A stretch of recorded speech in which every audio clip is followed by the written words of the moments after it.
Pour que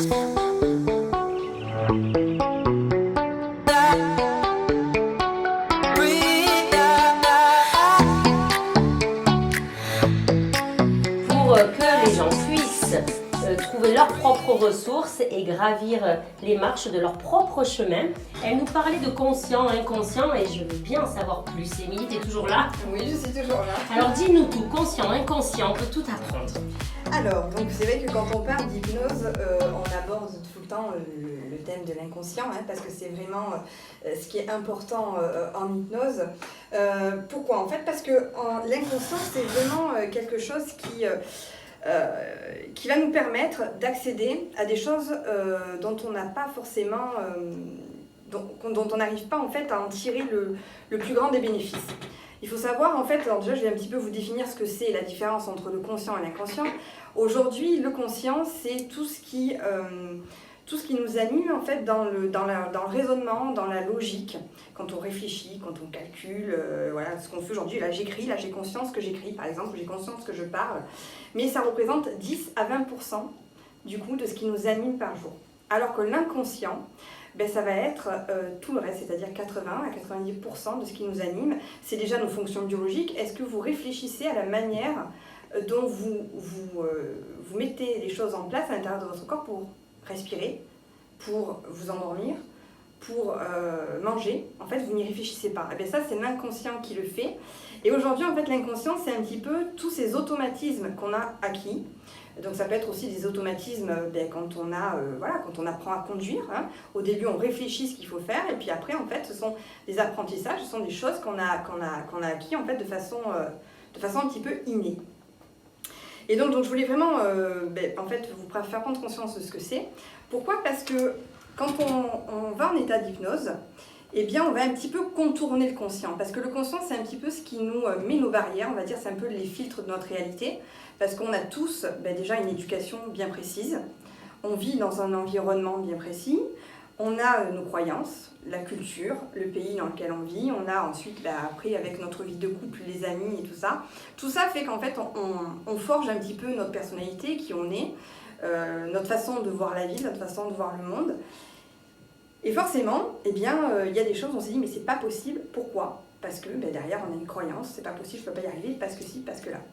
Et ces barrières sont tellement ancrées des fois qu'on s'imagine même plus qu'il y a autre chose de possible. Tout à fait, tout à fait. Ça devient une réalité pour nous. C'est ce qu'on appelle des freins. Il y a des freins aussi qu'on se met parce qu'on se dit, je suis pas capable de, parce que peut-être en étant petit, on a entendu, mais tu n'y arriveras pas, et ça peut être de différents. Et puis l'importance des réseaux, de l'information qu'on a aussi de l'extérieur, qui vient des fois accentuer tout ça. C'est vrai oui. Que c'est important. Donc du coup, c'est important de contourner en fait ces filtres pour pouvoir accéder en fait à ce qui est vraiment à l'intérieur de nous et arriver à reprendre en fait, je dirais la capacité à arriver là où on a envie d'aller, en s'enlevant en fait tous ces filtres.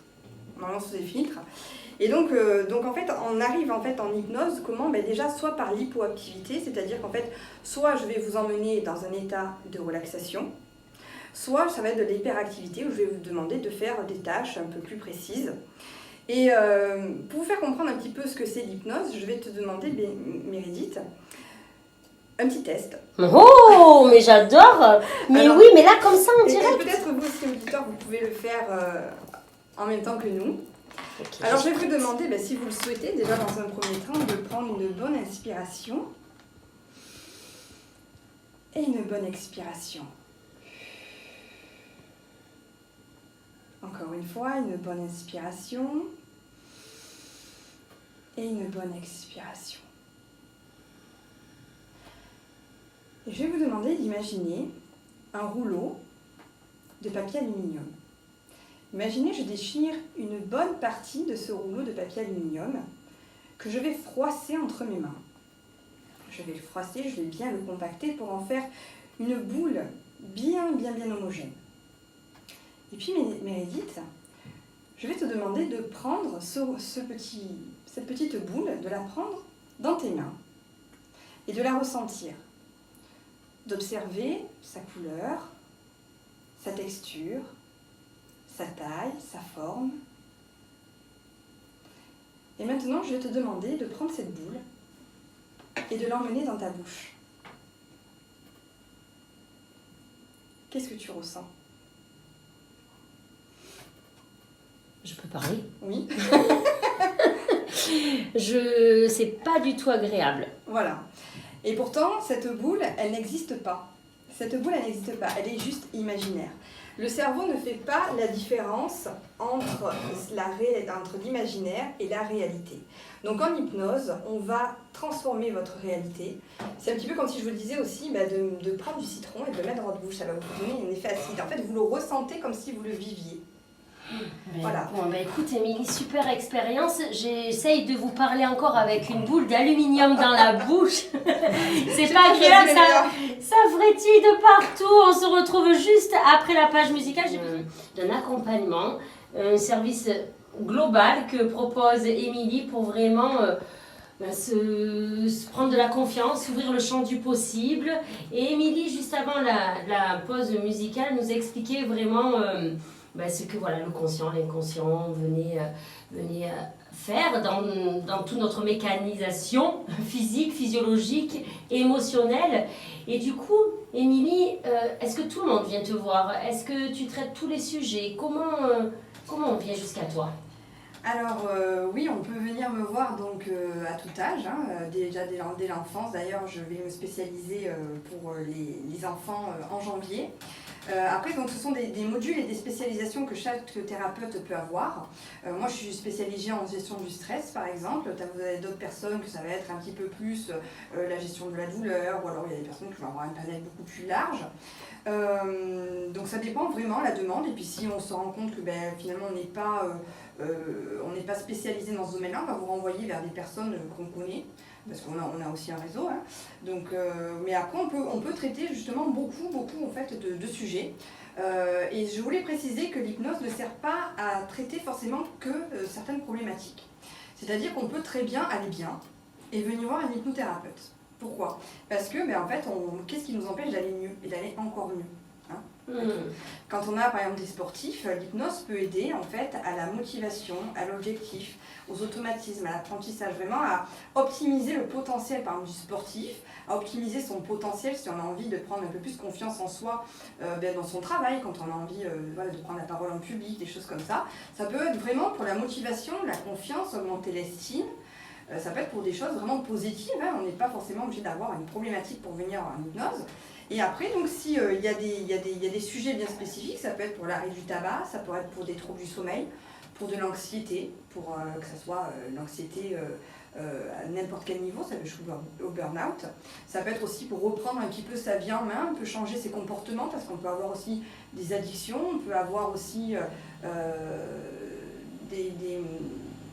des problématiques aussi de phobie, je dirais. On peut avoir des phobies, des peurs, des craintes, des émotions qu'on n'arrive pas à gérer. Donc vraiment ça, on peut le traiter. Et je voulais aussi aborder en fait la NMO, qui est la neurothérapie par les mouvements oculaires, qui est aussi en fait une spécialisation dans laquelle je me suis formée, qui est un petit peu apparentée à l'EMDR, mais l'EMDR c'est vraiment le terme médical, mais le principe est le même, c'est-à-dire qu'on va utiliser les mouvements oculaires pour désensibiliser en fait un souvenir. C'est-à-dire qu'en fait, quand on rentre dans un état de sommeil, en fait, on a en fait nos yeux, on ne se rend pas compte, qui bougent sous nos paupières et qui en fait retrace et vraiment tous nos souvenirs de la journée et qui va les reclasser en fait dans notre cerveau. Et quand par exemple, on a je dirais en fait, demain vous entendez un bruit, ça va vous surprendre, d'accord? Donc vous allez avoir une émotion de surprise. Peut-être une émotion de peur parce que vous n'y attendez pas. Mais si on vit par exemple une situation où on vit un attentat, eh bien ce bruit, il va être amplifié. Il va nous faire référence à un souvenir traumatique.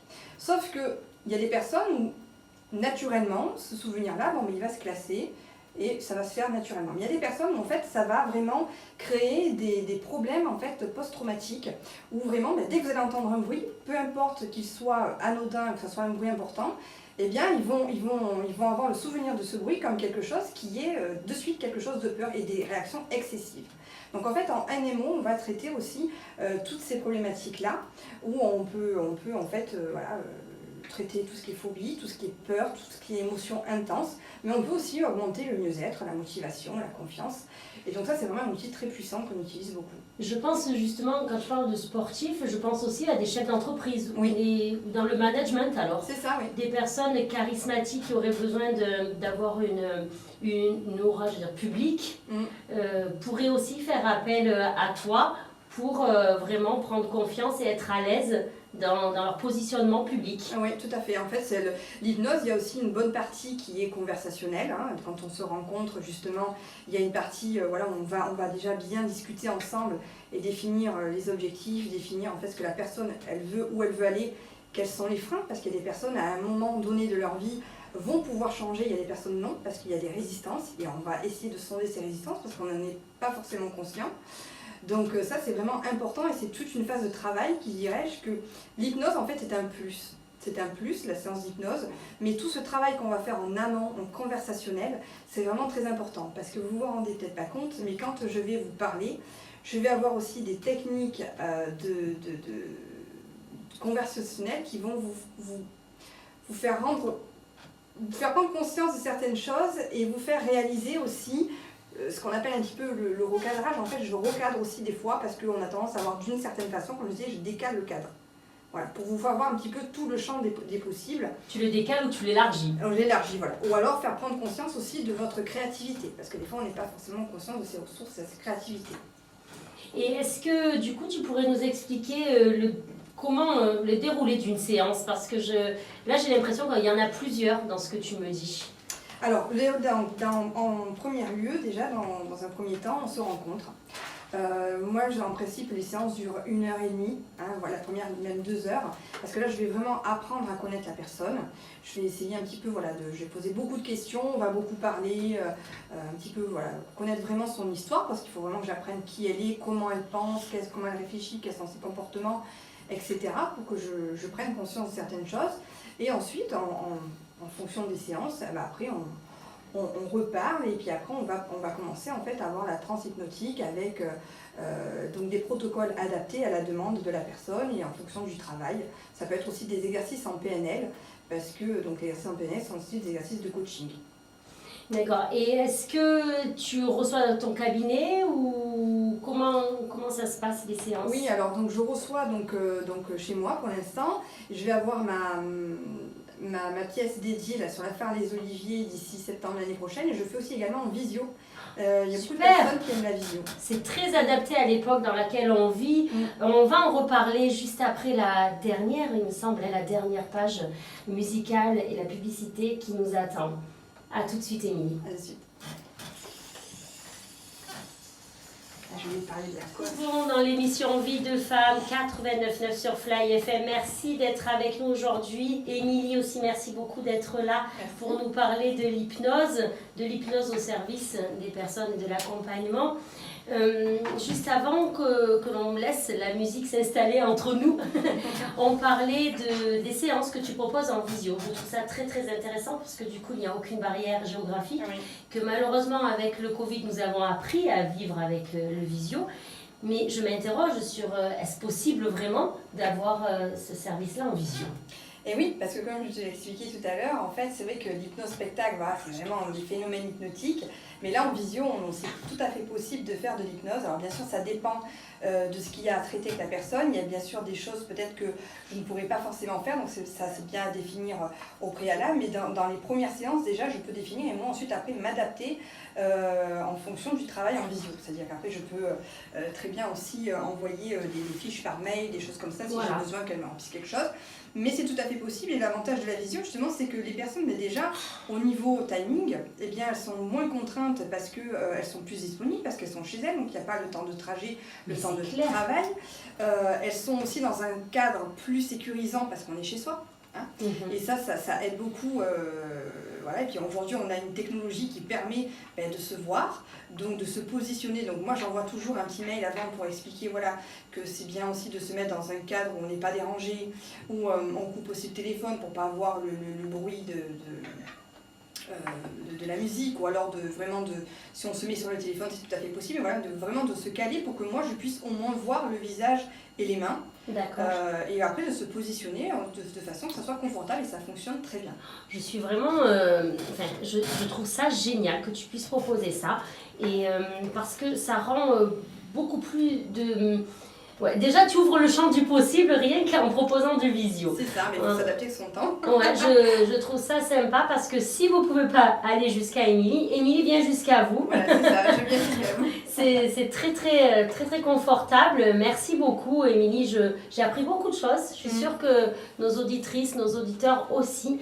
Beaucoup de démystification autour de l'hypnose, c'était important. Savoir que c'est un outil supplémentaire d'accompagnement. Merci beaucoup, Émilie. De rien. Je finis cette année sur l'émission Vie de Femme avec une invitée encore exceptionnelle au service de l'accompagnement. Je suis ravie. Et puis écoute, je pense que si tu as quelque chose à dire avant que l'on rende l'antenne. Oui, je voulais juste ajouter, dans ma façon de travailler, en fait, je travaille sur la cause. Ça c'est important, j'ai oublié de vous en parler parce que quand on va voir des fois, en fait, on va pratiquer l'hypnose, mais des fois on se dit mais moi je suis allée pour arrêter de fumer et puis finalement ça n'a pas marché. Pourquoi ? Parce qu'il va y avoir des approches où on va traiter le symptôme et des approches où on va traiter la cause. C'est un petit peu comme en naturopathie, quand on comprend pourquoi on fume, pourquoi peut-être on a des compulsions alimentaires, pourquoi on réagit de cette façon, c'est parce que derrière il y a des bénéfices secondaires. Notre inconscient, il est là pour nous protéger, comme je l'expliquais, et il est là vraiment pour vous aider en fait à maintenir cette homéostasie naturelle, cet équilibre en fait pour faire en sorte de vous vous sentiez bien. Donc s'il vous pousse à fumer, c'est qu'il y a une raison derrière. Donc c'est vrai que ça perturbe des fois les clients quand je leur explique que je vais chercher ce qui se passe derrière. Parce que je ne vais pas faire une séance sur le tabac, parce que c'est peut-être pas approprié. Et je vais essayer de comprendre, et vous verrez que quand on a cette approche-là, l'approche est beaucoup plus efficace, parce que quand on va vraiment soigner ce qui est à l'origine du problème, ça ne revient pas derrière. Voilà, c'est un problème. Donc l'origine ne se déplacera pas sur autre chose. Et Émilie, où est-ce qu'on peut te retrouver alors si on veut en savoir plus, prendre contact avec toi, dis-nous tout. Alors moi, vous pouvez me retrouver donc sur le Facebook Émilie Bien-être ou sur Instagram Émilie avec le tiré du 8, donc underscore. Et ensuite sur Google, vous tapez Émilie sur Velo et vous allez pouvoir me trouver, avoir mes coordonnées. Super, si jamais vous ne la trouvez pas avec toutes ces informations qui sont on ne peut plus complètes, vous pourrez aussi nous contacter à la radio directement et nous nous ferons plaisir de vous donner ces coordonnées. Vous pouvez nous appeler au 04 90 40 16 90. Si vous avez envie de rencontrer Émilie un peu plus personnellement et pouvoir voir avec elle si elle peut traiter par l'hypnose ce qui vous ronge ou pas. Puisqu'on l'a bien compris, on n'est pas obligé d'avoir quelque chose qui ne va pas pour consulter. Donc vraiment, n'hésitez pas, c'était un plaisir de te recevoir, Émilie. Merci d'être venue jusqu'à nous. Je te souhaite une belle fin d'année. Je vous souhaite à toutes et à tous encore quelques jours en 2022 avant de commencer 2023. Le programme 2023 est en train de se finaliser. On se retrouve l'année prochaine, c'est-à-dire la semaine prochaine, sur l'émission Vie de Femme. À jeudi prochain et profitez bien de chaque journée.